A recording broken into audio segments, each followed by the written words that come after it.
Non-denominational Muslims are Muslims who do not belong to a specific Islamic denomination, but accept Islam as a religion generally. Non-denominational Muslims may defend this stance by pointing to the Quran, such as Al-Imran verse 103, which asks Muslims to stay united and not to become divided. In surveys asking for individuals to specify their religious denomination, these Muslims commonly self-identify as just a Muslim. Such Muslims may choose to interpret the Islamic scripture, including the Quran and Hadith, themselves, or consider the opinions of as many schools of Islamic thought as possible before reaching a particular interpretation. Terminology. The corresponding term in Arabic is which would transliterate as Muslim and bila tarifa. Another term for Muslims with this ideology is just Muslim. Overview. History of sectarianism. While it is generally accepted that when Muhammad was alive the Quran's commands against sectarianism were followed, however, after the death of Muhammad, complicated political feuding resulted in the first sects arising in the form of the Kharijites and the Shia. The Sunni denomination arose as a response to this sectarianism, which was only just beginning. One common mistake is to assume that Sunnis represent Islam as it existed before the divisions, and should be considered as normative, or the standard.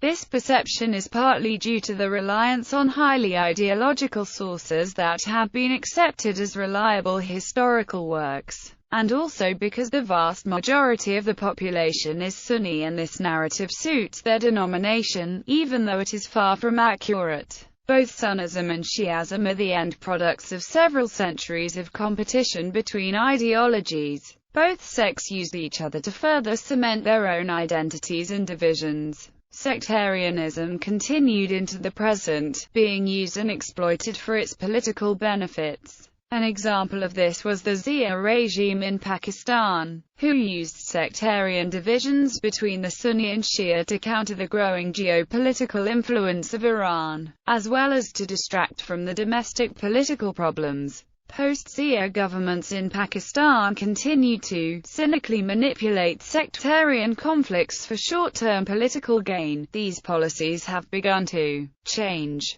with recent crackdowns on sectarianism by countries such as Pakistan. Development and thought. Islam originally brought a radical egalitarianism to a fiercely tribal society, within which a person's status was based on his tribal membership.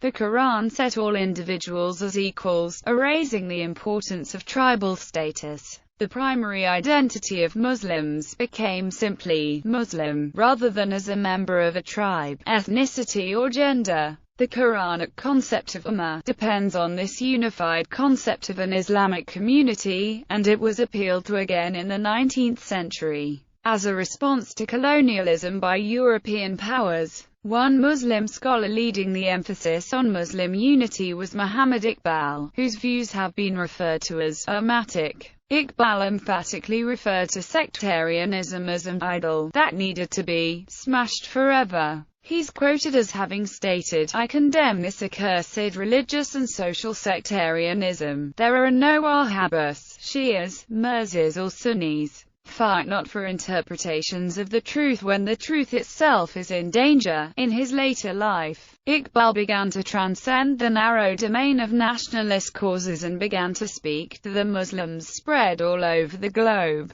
encouraging them to unify as one community. Iqbal's influence on Jinnah, the founder of Pakistan, is also well documented. Jinnah was also non-denominational in his beliefs. His standard answer to questions asking him to define his sect yielded the stock answer: was Muhammad the Prophet a Shia or a Sunni? Other intellectuals who spoke against sectarianism during this era were Altaf Hussain Ali, who blamed sectarianism for the decline of Muslims, Aga Khan III, who cited it as a hindrance to progress, and Muhammad Akram Khan, who said sectarianism drained the intellectual capacities of Muslim scholars. academia, there are faith schools and graduation programs with curriculums that have been described as being oriented towards non-denominational Islam. Non-denominational Muslims have been adopted by some theocratic governments into their fold of pan-Islamism as a means to tackle unreasoning partisanship and takfirism. Some academic press publishing companies have assigned a proper noun-like title to Muslims without a specific sectarian affiliation by capitalizing the designation as just a Muslim. However, the customs and rituals practiced by non-denominational Muslims are probably Sunni-inclined.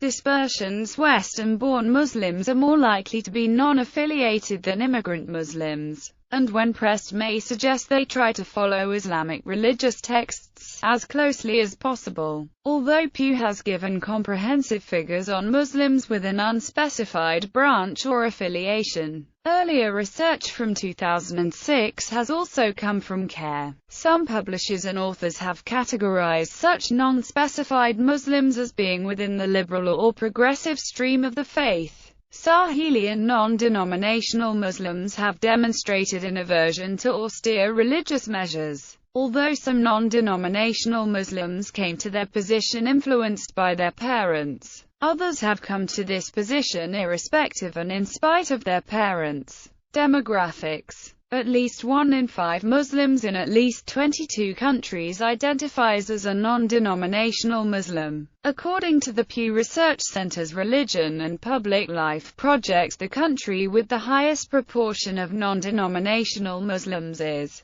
Kazakhstan at 74%. It also reports that non-denominational Muslims make up a majority of the Muslims in 8 countries: Albania, Kyrgyzstan, Kosovo, Indonesia, Mali, Bosnia and Herzegovina, Uzbekistan, Azerbaijan, Russia, and Nigeria. Other countries with significant percentages are Cameroon, Tunisia, Guinea-Bissau, Uganda, Morocco, Senegal, Chad, Ethiopia, Liberia, Niger, and Tanzania. However, these figures can be misleading and should be taken with caution, as most of these countries have a dominant Muslim sect, i.e., Sunni Islam or Shia Islam, and lack competing denominations. As a result, most of the Muslims in these countries choose to identify themselves simply as Muslims rather than claiming to belong to a particular sect. Moreover, contrary to the estimates given by Pew Research Center, various other sources give Sunni majorities for the above-mentioned countries except Azerbaijan, which has been traditionally a Shia Muslim majority country. Commentary. It has been described as a phenomenon that gained momentum in the 20th century which can overlap with orthodox Sunni tenets despite adherents not adhering to any specific madhab. In an alluding commentary on Surah Al-Mu'minun verse 53, Abdullah Yusuf Ali states, "The people who began to trade on the names of the prophets cut off that unity and made sects, and each sect rejoices in its own narrow doctrine, instead of taking the universal teaching of unity from Allah. But this sectarian confusion is of man's making. It will last for a time, but the rays of truth and unity will finally dissipate it. Worldly wealth, power and influence may be but trials. Let not their possessors think that they are in themselves things that will necessarily bring them happiness." Organizations. Tolu-e-Islam, inspired by the principles of Muhammad Iqbal's philosophy, led by Ghulam Ahmed Pervez. Tolu-e-Islam is an organization based in Pakistan. It does not affiliate with any political party or religious sect. Its goal is to spread the principles of the Quran, with an aim to bring about a resurgence of Islam. The People's Mosque, an online non-denominational Muslim movement that seeks to distinguish itself by contrasting its own principles with ultra-conservative political Muslims. Notable individuals: Jamal ad-Din al-Afghani,